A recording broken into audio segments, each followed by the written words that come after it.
Good evening, everyone. I'm Joe Thimbarello. I'm the director of the Connecticut Literary Festival and the curator of the Lit Talks series. We are so happy to have you here tonight, a record crowd for Wally Lamb. He'll be in conversation and reading with Will Wilkins, the executive director of Real Artways. Of course, when we conceived and we invited Wally, we thought we'd be at our terrestrial home at Real Artways in October, having a festival, doing all the fun things we usually did last year, and hopefully we'll do again in 2021. When the pandemic hit, we knew we had to continue to celebrate the literary arts in Connecticut, so we began the Lit Talk series actually last summer. We had a number of great talks, and they're all archived, so when you run out of Netflix to watch, you can go check one of those out. This fall, we kick off with Wally, but the series goes till December, actually. We're about every other Thursday night at 7 p.m. On October 1st, we're going to get dramatic and talk about new plays in the COVID era.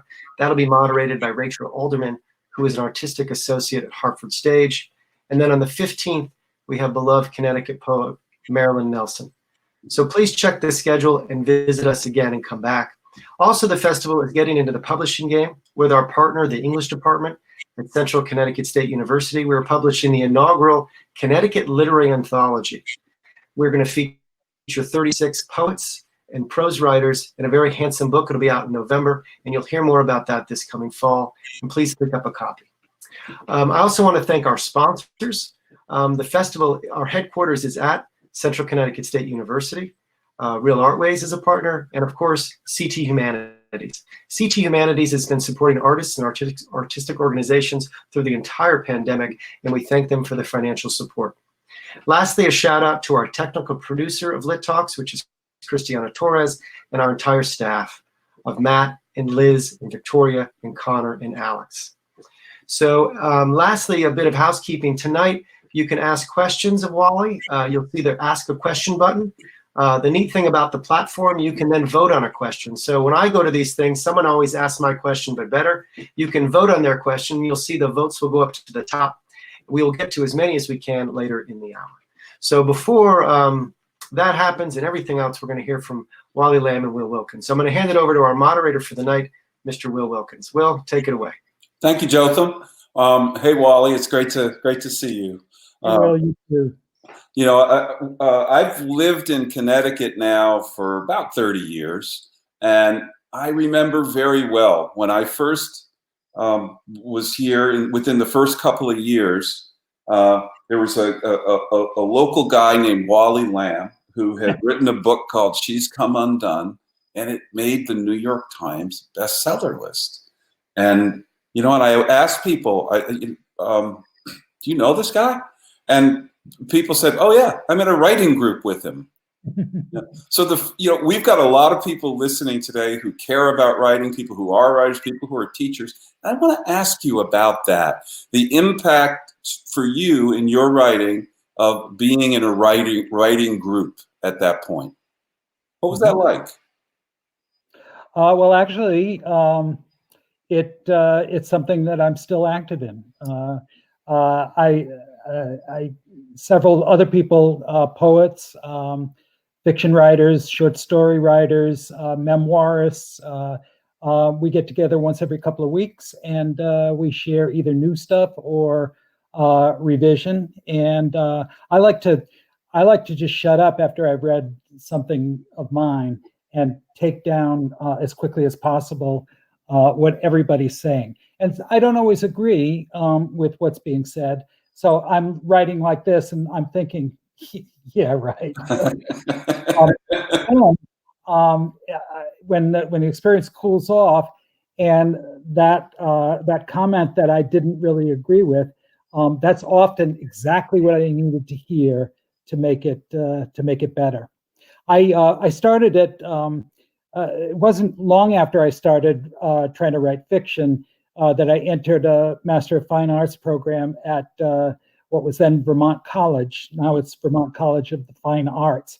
And so I got very early on in my process, there were workshops there, and it was like, oh, okay, I like this thing. Not only getting feedback, but also giving feedback and prescribing, for other writers makes you a better writer, a more careful writer.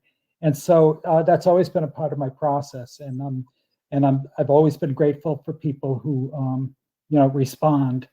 And, really, I think writing is some combination of 4 strategies: revising, what can I add to make it better? What can I cut that's going to make it better? What would work better if I reorder it, put it somewhere else?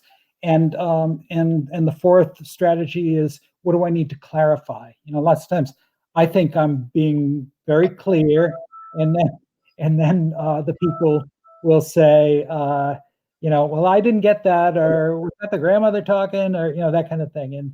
And so that gives you an opportunity to clarify it too. And do you find that that's a different process as a result of being part of the group than it would be if you were just doing it in your own head? Yeah, probably. I mean, I don't usually just do it in my own head. I embarrassingly weak first drafts, but I'm just always grateful for whatever and however anybody wants to respond to it.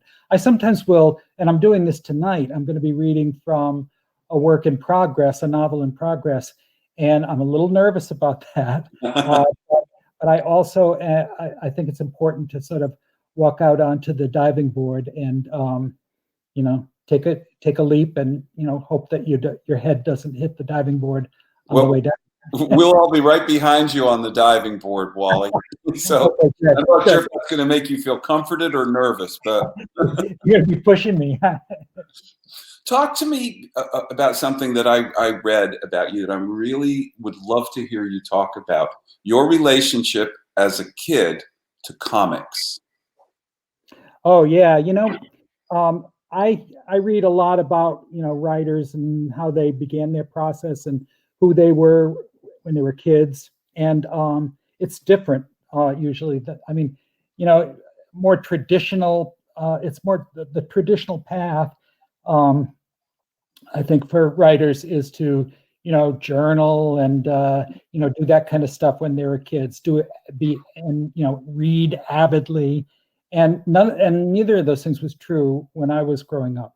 I was a kid who watched way too much TV, and I didn't like to read particularly, but I loved to draw. And so I would make my own comics. I had this character named Herman, who had like a big kind of, he had a big mop of hair, unlike me, and he had a big bow tie and so forth. He was kind of a kid and also kind of an adult, and he had a polka dot bow tie, and things would happen to him. He'd be walking down the street and a safe would fall out of a window up on the 3rd floor, or burglars who had just robbed a bank, they would be running by him and so forth. And that would be the sort of the inciting incident of a comic strip that I would write. Yeah, I did the dialogue. I guess really, that was my leg up as a writer, although I never thought I was going to be a writer. So who was your audience for the comic that you would write? Who did you show it to? Well, mainly I was my own audience. But I would draw the panels and then color them, and then I would stack them up neatly and bring them to my mom, and she had a sewing machine, and so she would sew up the left side, and voila, I'd have a comic book. I probably tried to force my older sisters to read them, and they probably dismissed that request.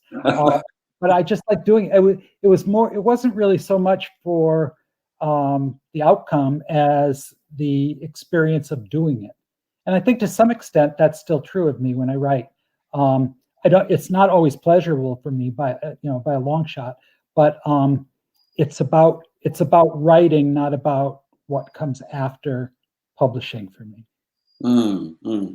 So when you went to UConn, right? So you're a Connecticut kid. You went to UConn. When you went to UConn, did you have an inkling that writing was something that you'd be doing, decades later? Well, not at first. I went thinking I was going to be an art major. And then a couple of literature classes really captivated me. I remember reading, well, not, I had a Shakespeare class that suddenly Shakespeare didn't seem so puzzling. It seemed, something that was really cool and, exploring things right down to the bone. And then I remember My Antonia and The Great Gatsby and several other books that were really, really influential. That said, I was an education major, and I was planning to be a teacher, a high school English teacher, and that did happen. And I was, I think, in my 9th or 10th year of teaching English at Norwich Free Academy. Talk about homegrown. That I kind of it was the summer that our first kid was born, 1981. He was born on Memorial Day, and suddenly I had summer vacation. And I don't know, it might have been just me trying to get out of changing diapers. I'm not sure, but I began to sit there and write fiction, and I just really, I guess I could say that I fell in love with the characters, but more so I felt worried about them. And I had to keep writing to find out if they were going to be okay. That's beautiful. That's beautiful. Do you ever think now, in decades past the time when you were doing your comic books, graphic novels are like a very popular thing right now. Do you ever think about trying your hand at that? No, because I kind of gave up.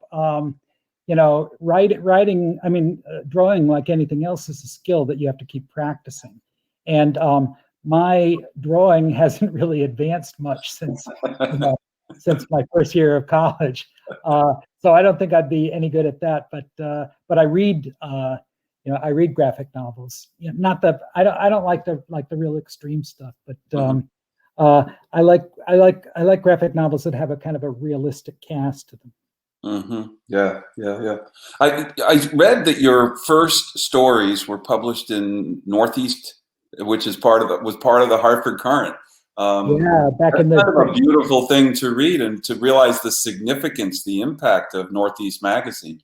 Back in the go-go days, Larry Bloom was the editor, and I sent a story in, and Faith Middleton of Connecticut Public Radio fame, she was reading the slush pile back then. So she read all the stuff that none of the editors really wanted to deal with unless there was something really good in the pile. And she contacted me and said she was sending it along to Larry for consideration. And then I didn't hear anything for, I don't know, 6 or 8 months, something like that. And I figured, oh, okay, that's that. And then Larry called one day and he said he was apologizing to me, saying, I'm so sorry, it got sort of lost in the shuffle, and we love this story of yours and we want to publish it. Well, at that point, our oldest son Jared was probably, I don't know, he had learned to walk, but he was pretty little. And we were living in Willimantic on one teacher's salary at the time. And I got so excited that I was going to be published that I picked up Jared and I threw him up into the air, and he hit the ceiling. But, they didn't call DCF on me or anything, because it was one of those ceilings with the acoustic tiles, So he didn't hit his head.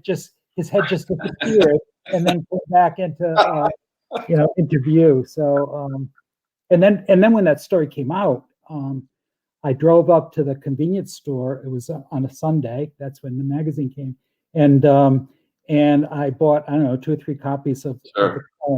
And then I got back in my car and I opened it up and I saw my name and the title of the story and a beautiful illustration, and I just started crying like a baby. I just couldn't believe that something of mine didn't stink so much that it was never going to get published. So that's how it started. Wow. Now, so have you stopped crying when you see your work published at this point? I still cry, but usually it's because I haven't made any progress for about 2 or 3 days. I'm working there. Speaking of progress, one of the treats that Wally has for us is he's got a new novel that he's been working on. This is probably a good time for you to read it to us. Would you like to say something about it before you do?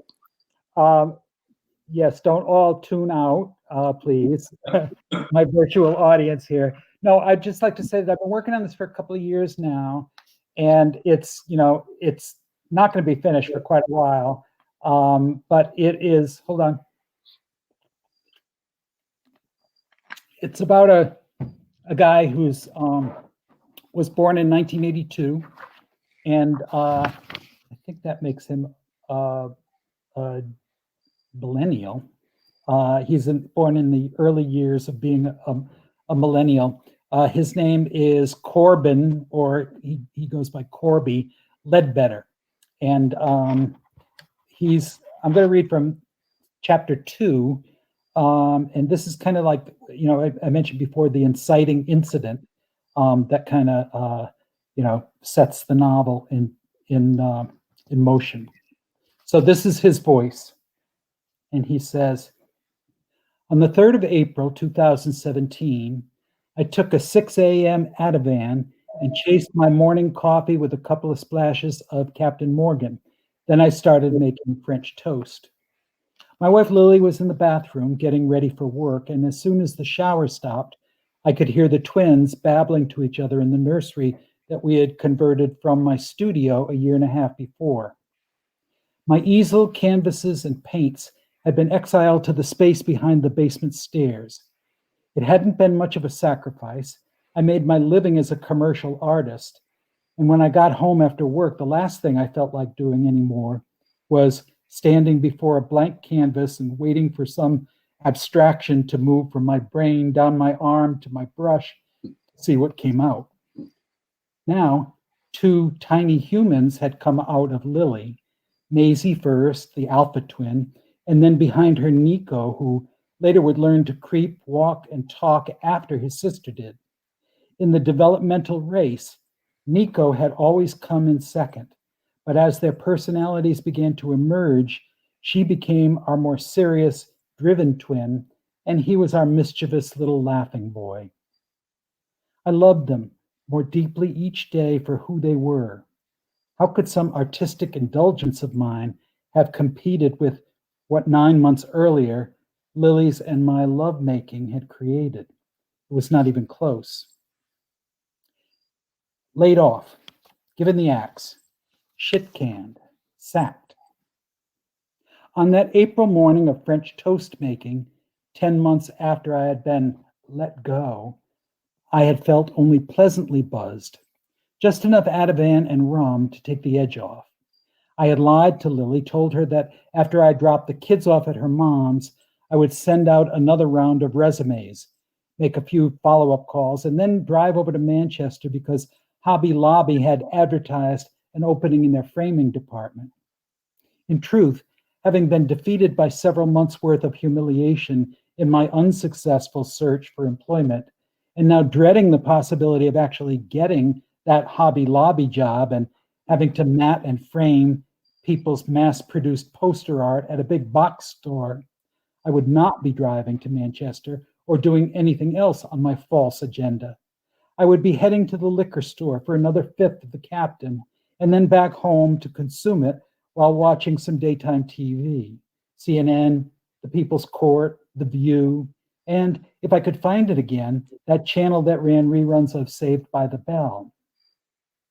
Once the rum and self-pity really kicked in, I might watch some porn, jerk off, maybe take a nap. I would pick up Maisie and Nico at Betsy's sometime around 4, start cooking supper by the time Lily got home, or more and more by then, pick up Chinese or Chipotle for dinner, plus McNuggets for the twins. There was starting to be an embarrassing number of Happy Meal toys on the windowsill in the playroom. Anyway, that was my plan that day. None of it happened. Under the influence of that pleasant buzz I was enjoying, I put the bag I had packed for the twins' day at their grandmother's on the bottom porch step and then went back inside. It was a chilly morning, I remember, so I put the kids' hats and spring jackets on, locked the front door, and then walked them out to the driveway. The usual order of buckling the twins into their car seats was Nico first because he was the more restless of the two. But the order got turned around that morning when I saw Nico on his belly watching some ants in the driveway surround and crawl over a piece of cookie that had probably fallen the day before. I buckled Maisie in, and then I remembered that bag on the porch step and hustled back to get it. I picked up the bag and put it on the passenger seat up front. And then I waved to our across the street neighbors, the McNallys, as they pulled into their driveway. Linda got out of the car, shaking a paper bag.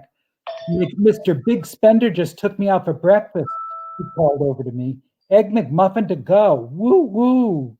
I laughed and promised Sean I would return the maul I had borrowed from him the weekend before. I had finally finished splitting and stacking the half cord of wood that had been delivered a few months before. I'll appreciate it, he said, instead of no rush or not a problem. Some guys are so possessive of their tools. I remember thinking that. She was outgoing, but he always seemed standoffish.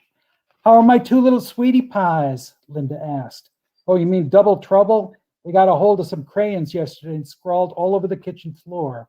Oh, they're going to be artists like their daddy, she laughed. I laughed too, rolling my eyes. Well, I better get going, I said. Have a good day. I climbed into our CRV, started it up, and put it in reverse. I felt the slight resistance at the rear right wheel. The wood I had stacked must have been on my mind because I remember thinking a piece had fallen off the pile, and that's what the obstruction was. What was she yelling at over there? I pulled ahead a few feet and then backed up again, depressing the gas pedal enough to make it over the obstacle. In the rearview mirror, I saw them both running toward us, their arms waving. What the fuck, man? Why is she screaming? And then I knew. I turned and looked in the back seat to prove to myself that I was wrong. But there was Maisie, strapped in, clutching Monk, the stuffed animal she was never without. Nico's car seat was empty. Too late. That image of Nico on his belly behind the car, fascinated by those ants.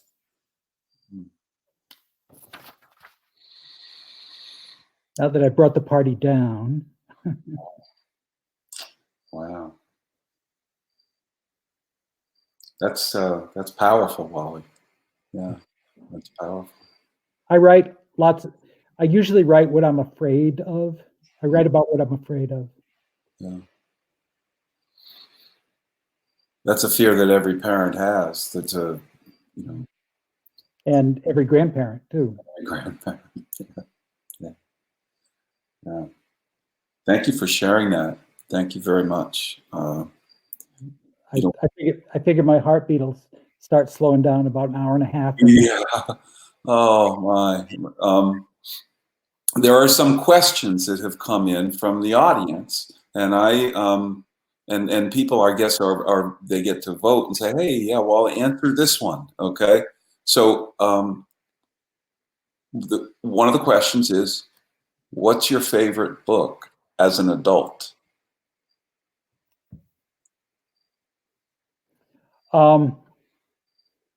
It would be a book that I go back to over and over again as a writer. It's not pleasure reading. It's by Joseph Campbell, the anthropologist, and it's called The Hero with a Thousand Faces. Campbell studied the mythology of different cultures in the world, and he was interested in focusing on how, whether your culture is in Africa or you're an Inuit or whatever, lots of times you tell the same stories, the same, sort of classical myths. And what I find there, why I keep going back to it, is because those are the backbones of my own stories.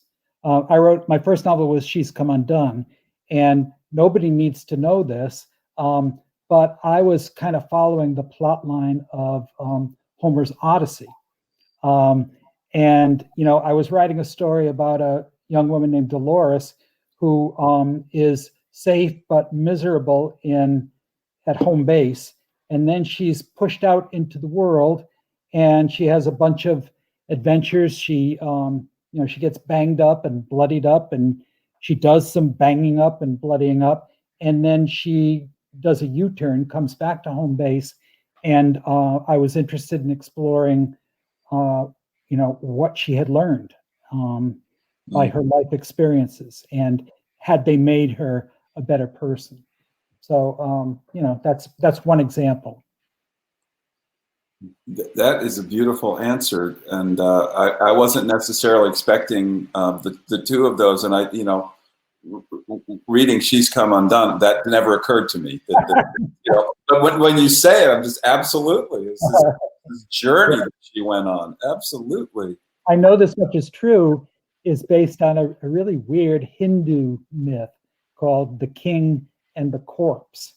And in that novel, the corpse, the talking corpse, that's the corpse in the myth, but the talking corpse that Dominic has to listen to, he's the brother of a mentally ill identical twin, and the talking corpse is his grandfather, his Italian immigrant grandfather, who left a history of his life behind when he died.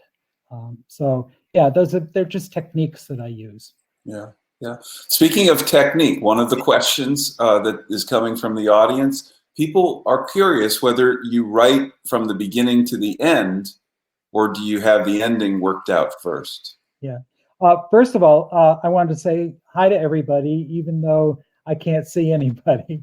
And I really appreciate your coming and being a part of this tonight. I always am envious of the people who can write from first to last and write toward a preconceived ending. Man, it does not work that way for me.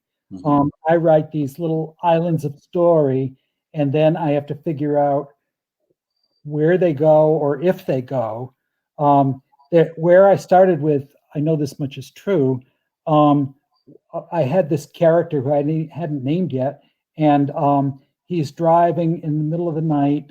He's driving his pickup truck, and he's out there because he can't sleep, and he begins to doze, and he kind of weaves back and forth on the road, and then he goes over the side of the road down an embankment. Now that's where I began, and that scene actually ends up in, I think, chapter 16 of the novel, something like that.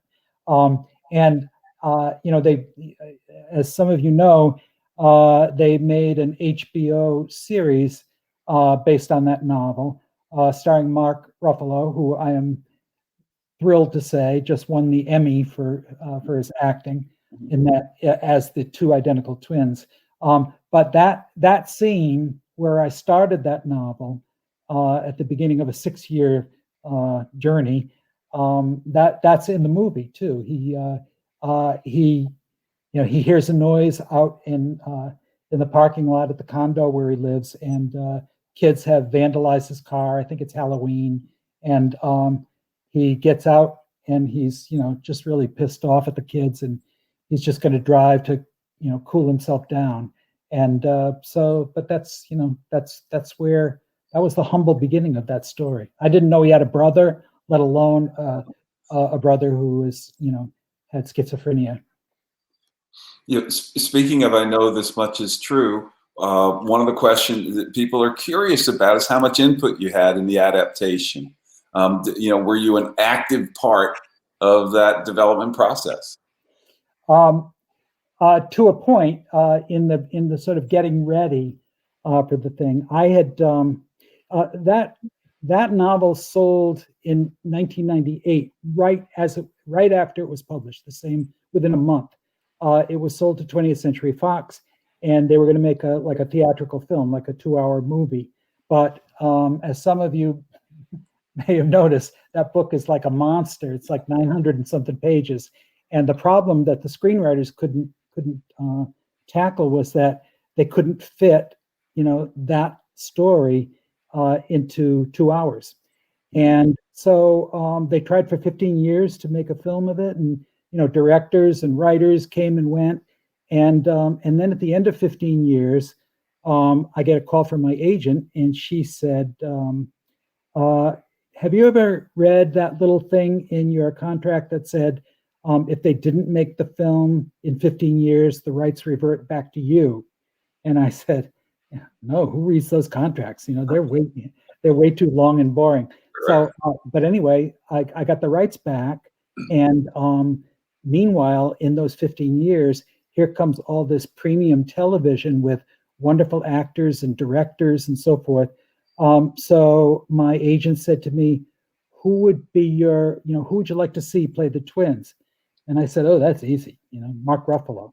And she sent the book to him. He was in Europe making a film, and he read it, or he started reading it, and then I get this email. It was like a letter, but it was an email form, and it was the nicest and kindest letter saying, I already know I want to do this.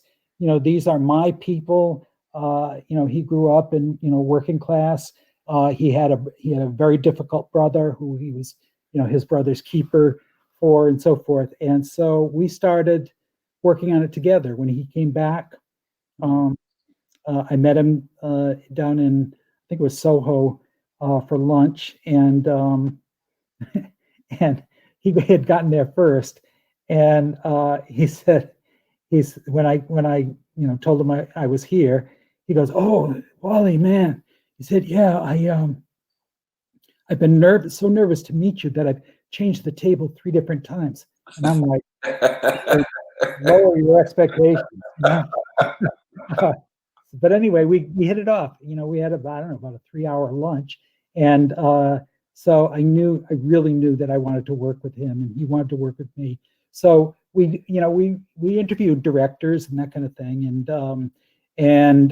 then we also interviewed production companies, and then it moved forward, and he went out to HBO and pitched it with the guy that we had chosen as director, wonderful, talented guy named Derek C. in France, and so it was sort of off and running.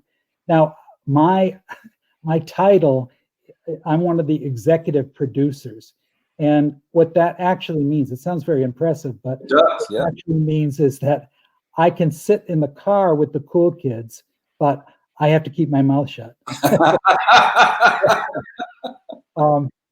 However, when Derek really wanted to write the episodes, and he said he was going to show them to me as he got them done. And I said, no. I said, I trust you, and I want you. He said, I'm going to be really. He says, don't worry, I'm going to be true to what's in the pages. And I said, yeah, okay, that's great, but also make it yours. It doesn't have to be. Nothing I write is in stone. So you make it yours, and I trust that it's going to be, great. And in my opinion, that's exactly what happened.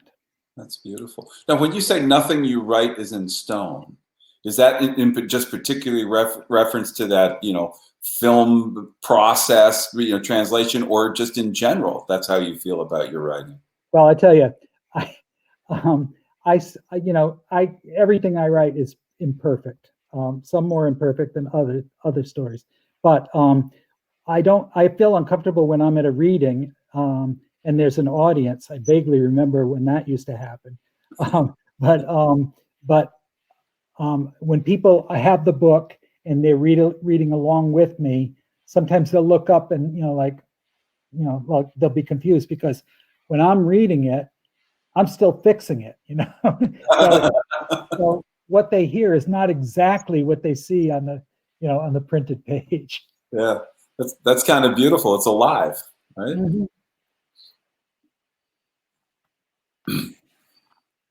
Now, here's several people are wondering how you feel about social media, and that most writers find themselves thrust into it. Is it a love or a hate or some other more nuanced response to that on your part? I think it's a double-edged sword. I resisted things like Facebook for several years, and my agent Cassie Evashevsky said one day on the phone, she said, you're kind of like getting to be a dinosaur about all this. And she said, publishers really want, the authors to promote their work. And she said, she said, you like people. And she said, I think you'd really have fun with it. Well, so I started in, and I did have fun with it. I'm a kind of a jokester. I like to put humorous things up there. But also, I do find that it is a huge time waster. When I wrote, I know this much is true, and She's Come Undone, there was no social media. I wrote, She's Come Undone, I wrote in longhand, but I know this much is true. I wrote on a computer, but it was not connected at all to the internet. And so I didn't have, all those excuses in the middle where I could say, "Oh, I better check my email," or "Yeah, I wonder how many likes I got for what I just said." Now that the political world is so on fire, and I don't hold back, my political reactions to things, and that's part of the problem too with social media. I'm talking about for me, because I can't I can't not use my freedom of speech, and sometimes people will respond by saying, I don't care about your politics. I just you should just write your books, and my reaction is like, screw you. I'm gonna if I have something I want to say, I'm going to say it, and you can't, you're not going to gag me.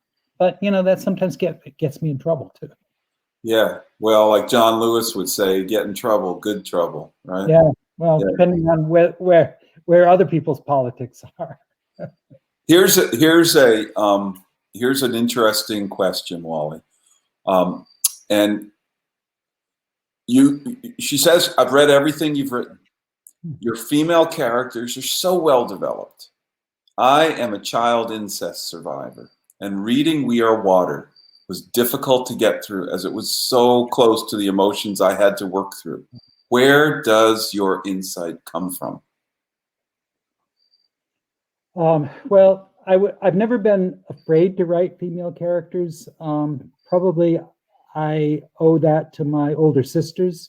I grew up on McKinley Avenue in Norwich, Connecticut, and it was pretty much, with the exception of two boys, myself and Vito Signorino, it was an all-girl neighborhood. And Vito, he used to throw rocks at me if I went outside. So he wasn't exactly, playmate material. But I was, from an early age, I was cast in the role of an observer, and so the female world never really intimidated me. And then when I started teaching high school, half of my students were girls, and when they wrote autobiographically, that also gave me a kind of a door that opened up into the way girls think. But the real education I got was when I started volunteering down at the women's prison in Niantic. And I did that thinking I was going to go one time because I was doing somebody a favor. Oh, wow. Wow. And then that turned into a 20-year experience. Now, I taught most of the women who were in the program wanted to write about themselves. They had arrived at a place and a time in their lives that, nobody says, gee, I think I want to grow up and go to prison. you know. So and a lot of them were sort of confused about how their lives had gone so wrong, and so they wanted to write about that. And so we did a lot of, you know, teaching of memoir. And one of the things that I learned pretty early on is that a good number, certainly a majority of women who end up incarcerated are survivors of incest and sexual abuse of some kind or another, and sometimes both. You know, they were victimized as kids, and then they chose the wrong person, to share a life with as an adult. And some of those women had killed their partner. And little by little, as I was teaching them about writing, they were teaching me about life that is very unlike mine. And it was humbling. And it was also very moving to me that they trusted, this, white guy who's, late middle age. And it's like, why in the world, what is it? What does he want? Why is he here? But then, as the class developed and people's guards came down, they began to trust not only me, but also one another, with secrets they had kept, for most of their lives. And so it's not like I'm a therapist, but I could see the therapeutic value, not only of writing these painful memories, but also sharing them, bringing them, you dispel them, you take that burden of rocks that you're carrying around on your back, and you throw it off yourself, and then somebody in the class says, yeah, that happened to me too. My grandfather was a serial, he serially incested me too. And then all of a sudden you're not alone with it. And so that's how, I got so much more of an education than I imparted to them. I really miss the women there. But yeah, we did that for 20 years. And it was a valuable experience to me. Yeah, it's a beautiful thing that you did, Wally. And I think a lot of people who are in the audience really have an enormous amount of respect for you for what you did there. Yeah. If only the Department of Correction felt the same way. That would have been great. We don't go there. There's probably a reason you became the sensitive, engaged writer that you are, and they went to work at the Department of Corrections. I'll just say that, Maybe. This person says that they know you're a huge music fan, and they love that you name your books after song lyrics and titles. Do you start, if people want to know what you start with, do you start with the song title as inspiration, or do you title the book after it's written? Both. As She's Come Undone, I had a whole novel in first draft done, and I still didn't know what to call it. I had about 2 computer screens worth of possible titles. And then I was still teaching at Norwich Free Academy at the time, and I was running late down Route 32 through Franklin, and I was nervously pushing the radio buttons, and all of a sudden an old song by the Guess Who came on the radio. She's come undone. Da, da, da, da, da. I'm like, that's it. And I remember running into my homeroom, kids in the morning, 7:15, they're like, and I said, well, what do you think of this for a novel title? She's Come Undone. And the kids were all like, yeah, okay, Mr. Lamb, yeah, whatever. That's good. That's great. So that one came at the end. The hour I first believed, I had the title before I had the book. I knew I wanted to use something from the lyric from Amazing Grace, and I had to keep asking myself, what was the hour that character first believed, and why did that happen? And that sort of drove me through the story. This one, and yeah, they're this one is called. The tentative title is "The River Is Waiting," and that I believe is a. I forget who wrote it, but I know it as an Irma Thomas song. Mm-hmm. But I'm also thinking about "The Water Is Wide." I think that was a song written by who's the folk singer there? I know Pete Seeger used to sing that. I don't know if you wrote it. Yeah. He wrote it. He wrote it. And then I'm also thinking of "Take Me to the River." Mm-hmm. But I know I want river in the title, and it probably won't be "Take Me to the River," because that remember that toy? It was like a fish, a singing fish on a plaque. Oh yeah, yeah, yeah. If you put a battery in it, Billy Bass, I think it was called. Yeah. that's right. And its head would flip around, and it would start singing "Take Me to the River." And I thought, well, it's probably not going to work. It's kind of striking, there's this phenomenon of these two young black kids who are brothers or twins, and they listen to music and then talk about it on YouTube, and they become a real phenomenon. Yeah, I've seen them. I didn't realize until this all started happening, because I'm kind of out of touch with younger people, that we have this feeling that there are songs that are kind of just a common currency, that that you've heard them. Of course you've heard that. Yes, you've heard it. But there are younger people who just don't listen to the radio. They get their music in other ways. And so there are all these things that we just assume that they've heard that they haven't heard. Yeah. That's right. And vice versa too. Uh-huh. I find that as I age, I'm kind of pathetically still, in my teenage phase in some ways. I keep up with music, the stuff that's coming out these days. But some of it, is obscure to me too. And there's a song that's out now that my assistant Allison, she has two teenage daughters, and there's a song that I guess is popular now, and it's on the radio. And you'll have to excuse me for saying this, but the song is it's by Cardi B. Oh, sure. And it's it's called "Wet Ass Pussy." Mm-hmm. Yeah, I've seen the video. Yep. Yeah. See, you're not so out of touch. Well, I saw it once, and I was like, "That's enough." Yeah, that's enough.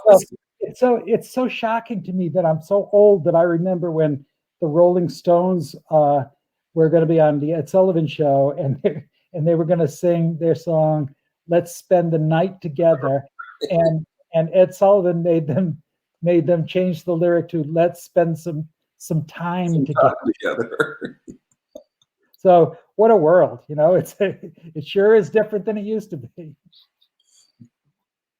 Here's a question for you, Wally, which is about your heart. And it says, do you have one of your books that is closest to you in your heart than any of the others? Yeah, I'd say maybe a couple of them for different reasons. The one that's closest to me is a little Christmas book that I did called Wishin and Hopin. And it is about a parochial school kid named Felix, who's trying to figure out, sex and girls and nuns and all that kind of stuff.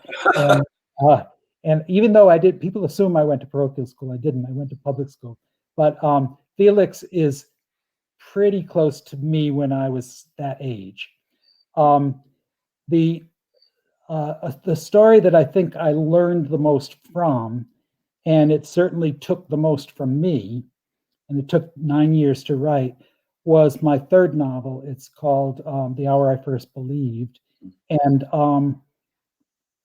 that it's sort of like, my novels are sort of like my children in some ways.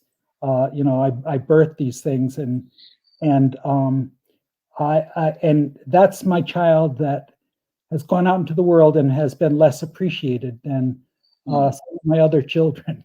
And yet I think that's probably, might be in my own opinion, might be my strongest book. It's beautiful. That's beautiful. That's a lovely sentiment.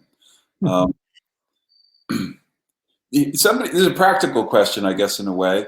Somebody's wondering whether you've been able to balance writing with the other areas of your life. Have you had to make writing more or less your sole hobby? Well, I don't think of it as a hobby. I think of it as a, a vocation. When I started, it certainly was a hobby. And when I was writing She's Come Undone, I couldn't write during the school week because I was an English teacher. So, you teach all day and then you go through, the students' papers and lesson planning and that, into the night.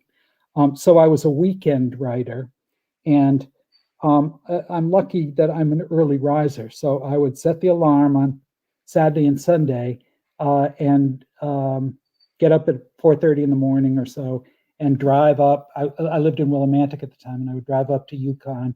At the time, they had the all-night open study room, and I would go there. I'd stop by the convenience store and get like this size coffee, and then go sit in the all-night study room for where it was just me and maybe a couple of students asleep in their calculus notes or something. And so I had the place kind of to myself. And then I would write for a couple of hours and then go home, and we had young kids at the time, so I would be dad and mow the lawn and stuff like that. And then I would write full-time during summer vacations.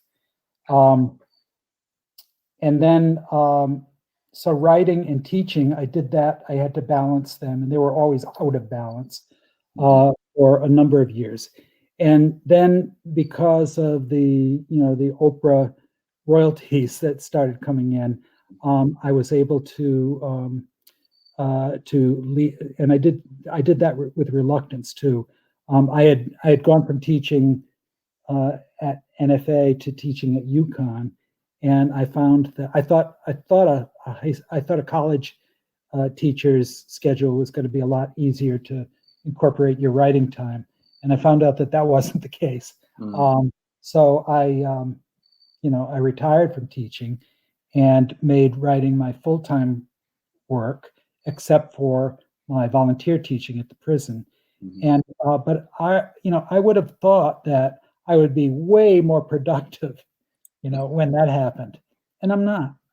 I think, I think in some ways I miss the tension of not having enough time to write. So you have to you can't be like, oh, this is so hard. You just got to get down and do it. Right. Now I have all kinds of time to be, self-pitying and so, go upstairs on a bad day, on a good writing day, I'll stick with it until about 2:00 in the afternoon. On a bad writing day, I quit, go up to lunch and watch Days of Our Lives. Something I never had time to do before. Here's a question about Dolores from She's Come Undone. The question says she's very complex, and just wondering if she is modeled after someone you once knew, or did you conjure her up? I pretty much conjured her. I had a visual memory of a kid that I was working with when I student taught way back when, and she was obese, and she was in a senior high school class, and because of her size, she didn't sit at a regular desk. She sat in the back of the room at a table, and so I come marching in. I'm gonna, save these kids' lives because I'm a student teacher, but I really know what I'm doing, and so the other kids in the class, they weren't mean to her. They didn't bully her or anything, but her size made them so uncomfortable that they made her invisible. And and she was complicit in that too, because she didn't say anything. She would never take part in the discussions or anything like that. And because she sat in the back, unless they turned around, they could not see her. They could pretend she wasn't there. So in my know nothingness as a student teacher, I thought, okay, I'm gonna I'm going to draw her in. And I failed miserably at that. She was not having it. And I would ask her, well, what do you think, Sarah? And she would go, she would just give me one of those things. And so I failed miserably. And then about 10 years later, when I started writing She's Come Undone, I had a voice. And she was kind of a wise ass. I liked that about her. She was in a lot of pain, but I didn't have a visual of her. And then all of a sudden, one day, I thought of, Sarah sitting in the back of the classroom. And I decided, because I didn't know anything about her life, I decided to marry that image, that remembered image, to the voice that I had developed. And that's when the novel, it really took off. So I didn't base that on her, only my visual memory of that girl sitting in the back. But everything that happens to Dolores and everything she says, that was conjured up. Another person is curious about how your relationship to tragedy, and says that you really captured tragedy eloquently, and it's almost beautiful. And the question is, she's wondering how you tap into that emotion. Not easily. What comes to mind is my third novel, The Hour I First Believed, which starts out not just with a fictional school shooting, but with the Columbine high school shooting.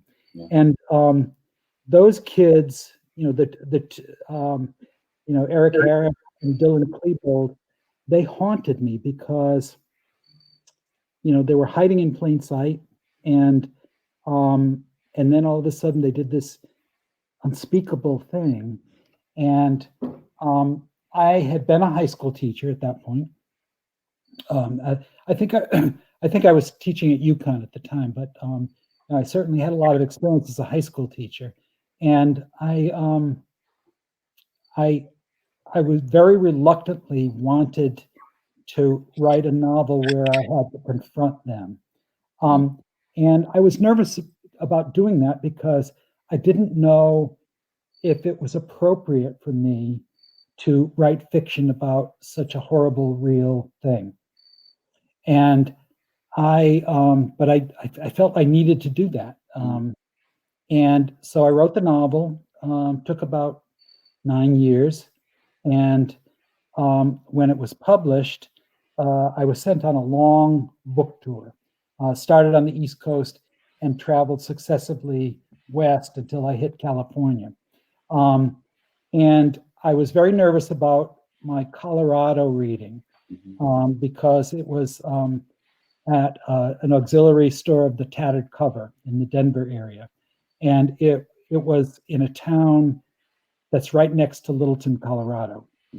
And I remember being really nervous about, whether, I didn't know whether, people would be outraged that I had done this. So I went to the reading, and there was a big crowd, and during the Q&A, people were, they validated what I was doing, and they said things like, we're still trying to figure this out too. So, we're, we don't, they were saying basically, we accept that you did this. But what I remember about that night is that there was a big, long signing line, and I was about maybe 50 or 60 people through, signing books and stuff and talking to people. And this kind of middle-aged, nondescript guy comes up to me, and he had his book, and he said, do you think Eric's brother should read this book? And I'm like, I didn't get it. And then all of a sudden, bonk, I got it. It was Eric Harris's father who had come to the reading, and and I had done huge amount of research about everything, and I knew that both Eric and Dylan they each had an older brother. There were two kids in each family, and they were the younger brothers of older brothers.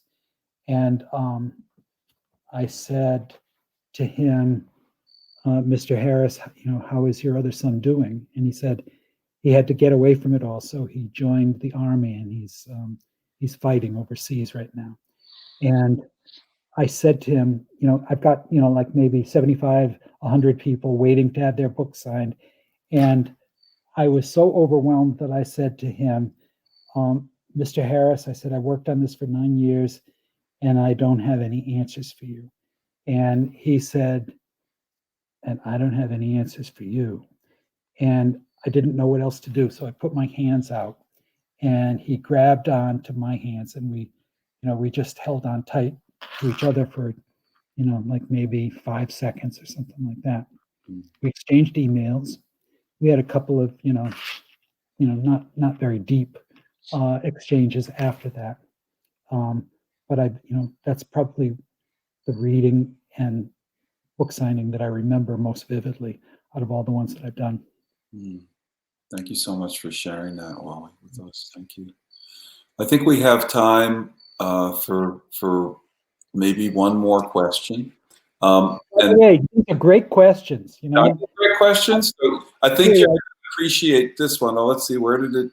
Usually I get, do you write with a pen or on a computer? No, I skipped all those.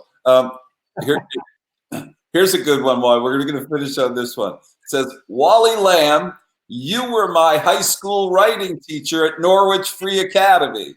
Uh-oh. You had a technique of having us write a single word in a circle and then write words all around it that came to our minds. We then came up with stories from that. Do you have other tricks or techniques to get us through writer's block? Oh, I got a million of them. Do you have that person's name? I wonder if let me look back and let me see. I just pressed the wrong button here. Let me go back. Here I go. Let me. Got a good memory though. Yeah. Lori Hagen or Hagen. Yeah. Lori. Yeah. That might be a married name, I think. Maybe. Okay. But I remember several different Loris. Anyway, thank you, Lori, for that question and for that memory. Yeah, I've got a zillion things. I have filing cabinets of writing prompts that I use. That one is sort of the one that was described is sort of like you something that's living in your subconscious. You bring it up to a conscious level, and then you've got a lot of choices because you've got a lot of words there, and then you just take one and run with it, and see if it excites you. It's beautiful that somebody from your teaching days at Norwich Free Academy still remembers that, and it had that impact. No, that was very impressive. It's lovely. A+. There you go. Wally, it has been so wonderful to spend an hour with you, and thank you so much for sharing the new work, the new novel. Thank you so much for all the writing that you do. Thank you for the teaching that you've done. Thank you so much for the work you've done at the prison, at the York Correctional Institute in Niantic. It's all beautiful. You are in Connecticut. You are our hometown hero, and we appreciate you very much, very much. Thank you. Thank you, Jotham Borello. Thanks to the Connecticut Literary Fest. Thanks for Christiana behind the scenes making it all work. It's been really lovely, Wally. And thanks to you, Will. I'm wondering if you will be my moderator at everything I do from now on. Sure, you can put me on retainer, and I'll go with you wherever you go. Oh, wait, retainer. What's that? This has been great. Let me see if I know how to end it. Okay, here's a button here, so I'm going to end it right now. Wally, thank you. Everybody. Take care. Thanks, everybody.